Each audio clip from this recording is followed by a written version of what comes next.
देशातील पहिल्या संविधान उद्देशिका पार्कचे लोकार्पण कोठे करण्यात आले आहे? देशातील पहिल्या संविधान उद्देशिका पार्कचे लोकार्पण नागपूर येथे करण्यात आले आहे.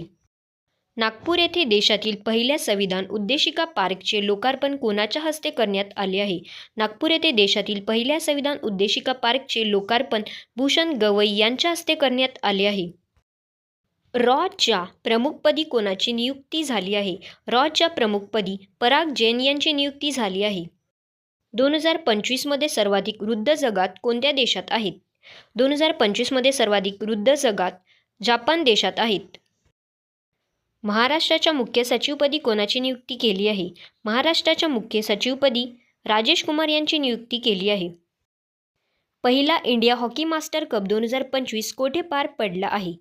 पहिला India hockey master cup 2025 Chennai येथे पार पडला आहे. पहिला इंडिया हॉकी मास्टर कप 2025चे महिला गटात विजेतापद कोणी पटकावले आहे? पहिल्या इंडिया हॉकी मास्टर कप 2025चे महिला गटात विजेतापद ओडिसाने पटकावले आहे. क्रिकेटच्या तिन्ही फॉर्मॅटमध्ये शतक झळकवणारी पहिली भारतीय महिला क्रिकेटपटू कोण ठरली आहे? क्रिकेटच्या तिन्ही फॉर्मॅटमध्ये शतक झळकवणारी पहिली भारतीय महिला क्रिकेटपटू स्मृती मानधना ठरली आहे. कोण जगातील क्रमांक 1चा भालाफेकपटू ठरला आहे? नीरज चोप्रा जगातील क्रमांक 1चा भालाफेकपटू ठरला आहे.